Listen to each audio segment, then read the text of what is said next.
Hi and welcome back to this micro module. This is in continuation of the V1 micro module part 1. We will continue from where we had left off in that module. So let's begin. And so we now move on to our next session, which is also called as Dreaming Our Future. This is the session where the women will now take the next logical step, which is to start having a vision for their own CLF. This is the longest session. This will take around 75 minutes and the materials required are lots of chart papers and permanent markers. Remember this, permanent markers are important because whiteboard markers lose their ink very quickly. So permanent markers are more suited for chart work. So let's get into this session, which is known as Dreaming Our Future. So this session is basically a subgroup activity, and this session will be used to visualize the vision that the CLF has for the next 5 years before carrying out any activities. Please request the participants to divide themselves into 2 to 3 subgroups and work on the tasks which would be given to them. Here again, the facilitator will have to keep an eye on the number of participants. If it is more than 15, then it is advisable that you form 3 groups. In case if it is more than 20, then it is advisable to form 4 groups. So once you've divided them into the groups, tell them that you would be giving them instructions and they have to follow those instructions. So these are the instructions. This is August 2028. The first question is, how do you wish to see your SHG members in August 2028? The second question is, how do you wish to see the families of the SHG members in your CLF in August 2028? And the final question is, how do you wish to see the village falling in your CLF's range in August 2028? So one of the group will work on how do they want to see their SHG members.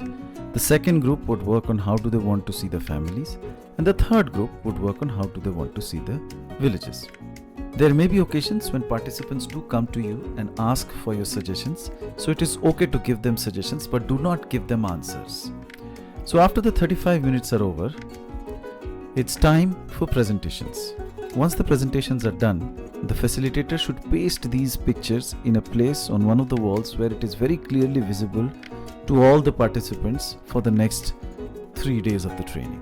This brings us to the end of the 4th session, and we are now moving on to the 5th session, which is named as Dimensions and their Prioritization. So this session is going to take you 1 hour, and the materials required are same as the previous session. You need some chart papers and you need some permanent markers for the session. Let's dive into this session. So once they've made their presentations, tell them that it has been really fascinating to read what kind of vision they have thought for their CLF members, for their SHGs, for their villages, for the next 5 years. And give them these instructions. We have all discussed and articulated what kind of changes we would want to see in the lives of our members, families, and the villages. Now, in the same groups, discuss and come up with what all you need to do to achieve these dreams for your members, their families, and the villages in 2028. Give them about 35 minutes to sit and discuss and come up with what all they need to do in each of those charts. So one group will work on what needs to be done to help women to be what they have decided in the previous session. Similarly, another group will talk about the family, and similarly a third group will talk about the villages in their area, what all needs to be done to become the kind of village that they want to see in the year 2028. After the 35 minutes are over, please announce for the presentations to be made. Once the presentations are done by all the 3 groups, again paste the charts very near to the previous charts, but at a place where it is very clearly visible. In these charts, as you can see in the visual, there will be multiple things that the group might have thought about doing to increase the well-being of the women, their families, and the villages. So they might have said that they need more money at the hand of the women, they need better health for the family, they need better education for the children. They might have said that they might need more businesses to run the family well, and they would have pointed out to multiple things like electricity and other services for the village. But once this is done, then make the following announcement. please take a careful look at the activities which have been finalized by your groups. Your task now is to put the similar kind of activities in the same category. For example, if we are seeing some activities which are similar in nature, for example, we can see a cock here and a pig here, and we can also see a goat here, which are all indicated towards income, then these kind of things need to be put into one chart. So the facilitator can give this example and help the leaders understand what they need to do, and allow them about 15 to 20 minutes to make these categories based on the similarity of the activities. Once they have categorized these activities separately, you can again paste them up in another wall, which is obviously visible to all the members and the participants of the training, and tell them the following. Now that you have created these categories, try and come up with names for each of these categories. To the left of the slide, you can see a lot of categories that we have made, and similar names would also be thought across by your leaders. But do not worry if the leaders come up with variations of certain names. For example, livelihoods can also be understood as income. If the women decide to come up with their own names, as long as it is logically fitting into the category, it is okay to have even local names for these categories. But what needs to be kept in mind here for the facilitator is, generally at max, these are the 7 categories or dimensions which can be thought about by your CLF leaders. They are health, rights and entitlement, water and sanitation, institution strengthening, infrastructure, education and livelihoods. Once they have done this, it is important for the facilitator to applaud them and tell them that they have done a major work in terms of providing a vision and a target to their CLFs, and have them applaud for themselves. This will help them understand and appreciate the importance of this session and the document that they have been able to create. Announce to them that you are now going to play a game. Request them to stand in a circle and announce the following. I'll give you 4 balls, but I'll give you 4 balls one by one, and you have to pass the ball to the next person standing to your left within 2 seconds. Remember, you don't need to bother whether the other person is ready to catch it or not. You have to release the ball from your hand, that's all. So you begin by giving one ball to the group, and the group immediately starts passing it around. Within 10 to 15 seconds, introduce another ball into the group and the ball starts passing that around. Right now the group is managing 2 balls. Then introduce a third ball and let the group keep on passing it, and do not allow it to stop with somebody. Do not allow the ball to stop somewhere. They have to keep on moving the ball around. Now introduce the 4th ball. I am sure by this time sometimes the ball would have fallen off. Encourage them to pick up the ball and start again, not to stop and ponder over what has already been done. Get them to do this for the next 2 to 3 minutes and get a taste of how they are able to manage multiple balls at the same time. Once they have played the game for about 3 to 4 minutes and they've managed multiple balls, stop the game and ask them the following questions. How did you feel when the first ball was thrown to you? What went through your mind when the second ball was introduced? What happened when there were multiple balls to manage? What was easier to handle, many balls or only 1 or 2 balls? Do you think handling them simultaneously gave you the desired result? So you will see the participants responding to these questions, and it is obvious that they would say that it is easier to manage 1 ball or lesser number of balls at a time. Whereas when you have too many balls or too many tasks at hand, things tend to go a little wrong. Use this to help them understand that quite similarly there are multiple dimensions that you have planned to pursue for achieving your vision. Do you think handling them simultaneously will give you the desired results? The response, because of the experience of the game, they will say yes, it will be very difficult. So what do? You may or may not get an answer, but You can actually use the experience of a housewife when she's going about doing daily domestic tasks in the house. How does she manage? For example, if she gets up in the house, she has to clean the house, she has to herself get ready, she has to cook food. Immediately, the answer that they would give is that we prioritize and we decide what we need to do first. And that is how we go about things. Use the same answer and tell them that even in the case of the CLF, if you have multiple dimensions, then you need to prioritize the same. The next exercise that we're going to do is going to help us prioritize these dimensions so that we do not start dropping dimensions like the balls we did during the game. We are going to do the prioritization exercise by using a PRA technique called the chapati exercise. For this chapati exercise, the facilitator will have to cut out 3 circular charts of different sizes. Obviously, there will be one which is the largest, and then there will be a middle-sized circular chart, and then there will be a small-sized circular chart, and you place all these 3 charts in front of them. Another preparation that the facilitator will have to do, dimensions have to be written down on strips and have to be handed over to the group, 1 strip for 1 dimension. Name the large circle as high priority, the middle-sized circle as medium priority, and the smallest circle as low priority.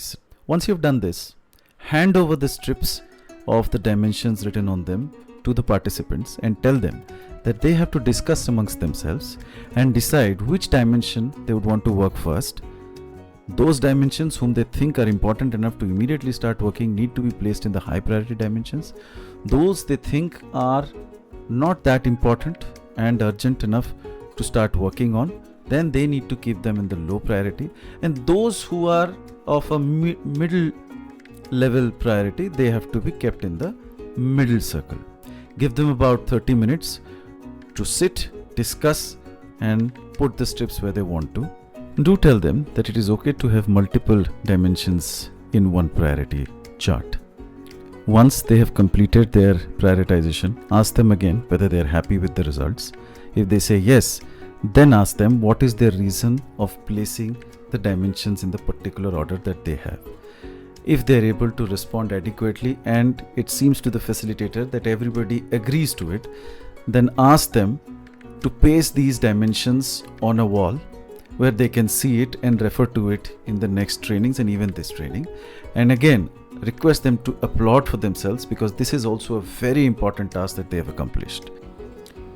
So we now move on to session number 6. And this session is named as Understanding the Forces Which Affect Change. This will start off with an activity and will take around 60 minutes. Materials required is a long thick rope. The rope which is used for a normal tug-of-war game can also be used here. So let's start the session. As soon as the session begins, lay down the rope in front of the participants, divide them into 2 groups. One group having 2 players and the other group having 5 players. Give them the following instructions. So we'll play a game, and this time we're going to play tug of war, but it is not a regular tug of war. Here I will be deciding how many players are there in which team and also the other rules of this game. So now we've got 2 teams here and we will play the game of tug of war between these 2 players. There may be some protests as one of the teams is lighter than the others, but tell them that have faith on the facilitator and play the game. So you announce the start of the tug of war. As soon as you announce, the game starts, and the logical result is that the team which has got more members will win. Once they've won, ask them the following question. So who lost and why? I'm sure there are going to be lots of responses regarding who lost and why. So tell them not to worry. We will add 1 person to the left, and now the team which had 2 players will have 3 players. Announce the start of the tug of war and let them see what happens. Generally the case would be that the team which has 5 members will still win. Once that has happened, announce the following. As I see, you are not satisfied with the distribution of players.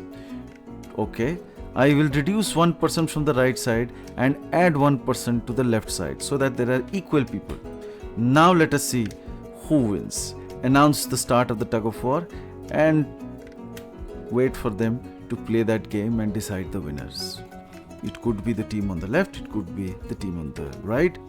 Who wins, who loses actually does not matter for the game, but the experience matters and the learning matters. So we'll ask the questions after the tug of war rounds are over. What did we see in this game? And have we learnt anything from the game? Well, people will say that collectively we've got the unity to win even when we are down, and unity is important, but the facilitator has to focus on the right kind of learning.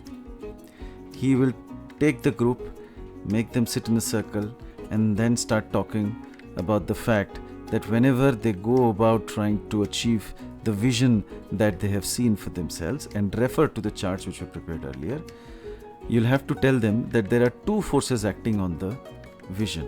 One is the facilitating force, and the second is the hindering force. So any kind of change that they want to bring in the lives of the SHG member, the families of the SHG member, and the villages, there will be always these two forces. One, facilitating forces, and two, hindering forces. If you consider the team on the right side as hindering force, it was initially high, and hence despite all efforts of the facilitating forces, the hindering forces won.